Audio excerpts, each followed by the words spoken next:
Hello guys, मेरा नाम किशन राजपूत है।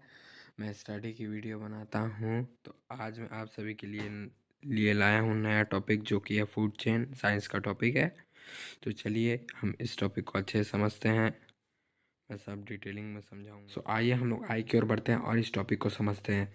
So it is a linear sequence showing how energy and nutrients move in an ecosystem as one chain in always stand on organism it another. It means, जैसे मैं आप लोग को example से समझाता हूँ।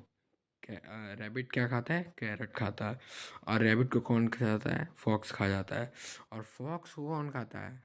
लायन खाता है। लायन को मेरे ख्याल से कोई नहीं मारता, उसकी नेचुरल डेथ होती है।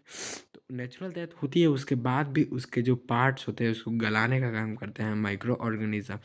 और इस मतलब प्रक्रिया को हम कहते हैं फूड चेन। जैसे कि एक जानवर एक दूसरे पे डिपेंड होके अगर कोई काम करते हैं तो उसे फूड चेन कहते हैं। मतलब एक फूड से एक फूड, एक आदमी से एक फूड पहुंचा एक आदमी में।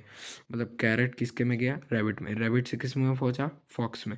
फॉक्स से किस में पहुंचा? लायन में।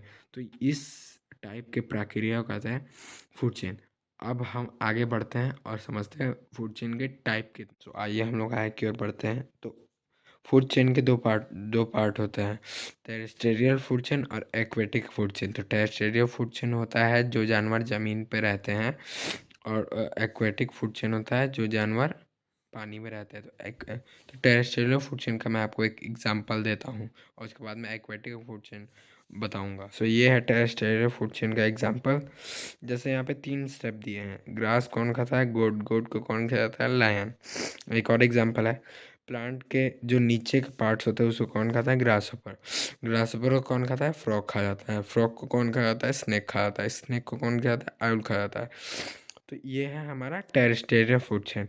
अब मैं एक्वेटिक फूड चेन पढ़ाऊंगा, मगर उसको पढ़ाने से पहले मुझे आप लोगों को पहले पढ़ाना पड़ेगा प्लांक्टन्स। क्योंकि अगर जब तक आप लोग प्लांक्टन्स नहीं पढ़ेंगे तब तक आप लोग एक्वेटिक फूड चेन नहीं समझ आएगा। तो मैं आपको प्लांक्टन्स पढ़ाता हूँ। चलिए आगे की ओर बढ़ते हैं। सो हम लोग पहले प्लांक्टन्स समझते हैं। प्लांक्टन्स क्या होता है? Microorganism found in water body और bacterias found in water body.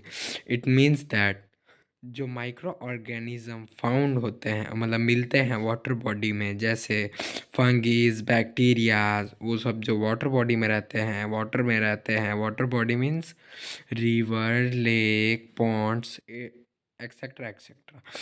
और बैक्टीरियाज, तो bacterias found in water body, it means planktons. सब प्लांक्टन समझ गए। अब इसके भी 2 पार्ट होते हैं। कौन कौन से होते हैं मैं बताता हूँ। आइए हम इसका पार्ट समझते हैं। इसके 2 पार्ट होते हैं। इसके 2 पार्ट होते हैं। कौन कौन से?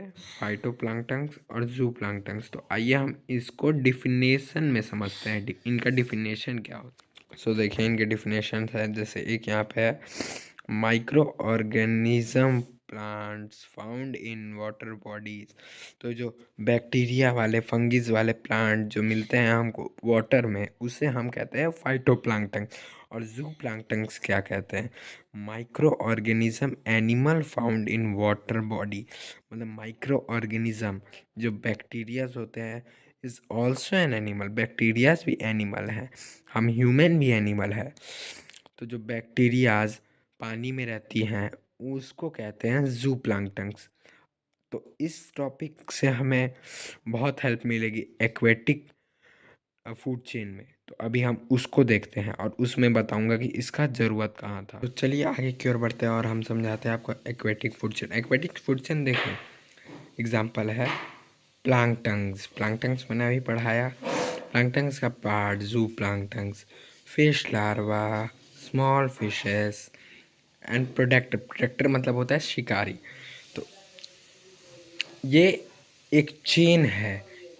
पहले प्लांक्टन्स, प्लांक्टन्स zooplanktons, zooplankton, fish larva तो स्मॉल फिश। और एक और है phytoplankton, zooplankton, small crustacean and small fish and large fish. तो ये भी एक क्या है?